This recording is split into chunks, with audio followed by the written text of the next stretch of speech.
Halo semuanya, kalau kita ngomongin soal gerakan mahasiswa di Indonesia, pasti ada kekuatan-kekuatan besar di belakangnya kan? Nah, hari ini kita bakal kupas tuntas salah satu yang paling berpengaruh, Himpunan Mahasiswa Islam atau HMI. Kita bakal lihat apa sih yang bikin mereka begitu penting dan punya peran besar. Yuk, langsung kita mulai aja. Oke, kita mulai dengan pertanyaan pemanasan. Ya, coba tebak, organisasi mahasiswa Islam apa yang paling tua sekaligus paling berpengaruh di Indonesia? Nama apa yang pertama kali muncul di kepala Anda? Nah, jawaban dari pertanyaan itu, itulah yang jadi inti pembahasan kita kali ini. Baik, kita bedah dari yang paling dasar dulu. Biar kita benar-benar paham soal HMI, ada dua pertanyaan simpel yang harus kita jawab.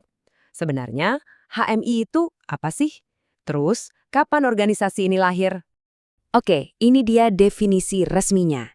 Jadi, Himpunan Mahasiswa Islam itu adalah organisasi mahasiswa yang pondasinya ya tentu nilai-nilai Islam. Tapi yang paling penting buat kita catat itu fungsinya.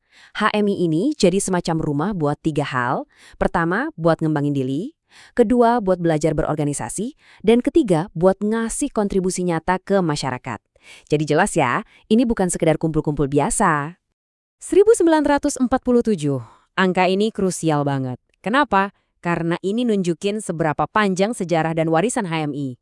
Bayangin aja, organisasi ini lahir di Yogyakarta cuma beberapa tahun setelah Indonesia merdeka. Jadi konteks sejarahnya tuh dapat banget kuat sekali. Nah, di sini nih letak jantungnya HMI. Peran mereka itu sebagai organisasi pengkaderan. Maksudnya apa? Jadi ini bukan sekedar klub hobi. Misi utamanya itu benar-benar buat ngebentuk dan ngelatih anggotanya, para kadernya ini supaya jadi generasi pemimpin di masa depan. Ya, bisa dibilang ini semacam pabriknya calon-calon pemimpin bangsa. Oke, jadi kita udah kenal nih identitas HMI. Sekarang pertanyaannya, apa sih yang mereka lakuin sehari-hari? Gimana identitas itu diwujudkan jadi aksi nyata? Yuk kita lihat langsung. Lihat deh timeline ini. Ini ngasih kita gambaran yang jelas banget soal kegiatan mereka. Ada acara yang serius banget, kayak rapat pleno PBHMI, tapi di sisi lain ada juga program yang fokus ke pendidikan, kayak beasiswa online ini. Terus ada juga perayaan-perayaan besar kayak Malam Puncak Dies Natalis.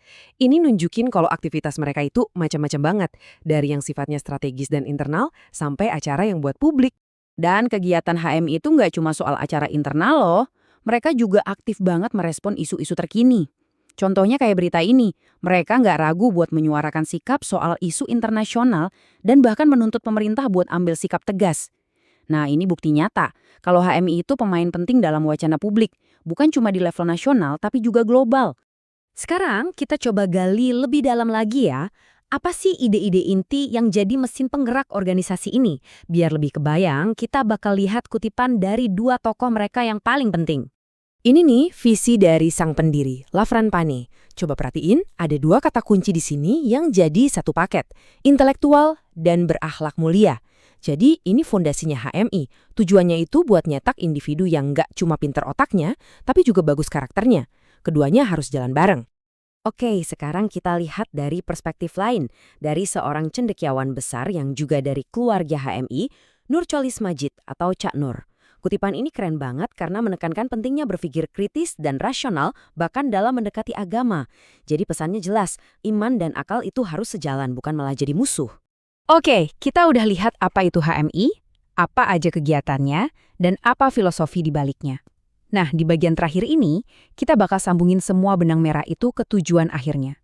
Apa sih visi besar HMI buat masa depan bangsa Indonesia? Apa kenapanya di balik semua aksi mereka? Nah, semua visi besar itu terangkum dalam satu slogan utama mereka, #HMI untuk Indonesia. Ini bukan cuma sekedar hashtag buat di media sosial ya, ini adalah sebuah komitmen. Ini payung besar yang menaungi semua program kerja dan arah gerak mereka untuk Indonesia. Terus, apa artinya #HMI untuk Indonesia dalam aksi nyata? Nah, ini dipecah jadi dua pilar utama. Yang pertama, memperjuangkan keadilan sosial. Intinya, memastikan semua orang punya kesempatan yang sama. Yang kedua, mendorong pembangunan yang berkelanjutan. Maksudnya, mikirin masa depan Indonesia buat generasi nanti. Jadi inilah dua fokus utama mereka buat berkontribusi untuk negara.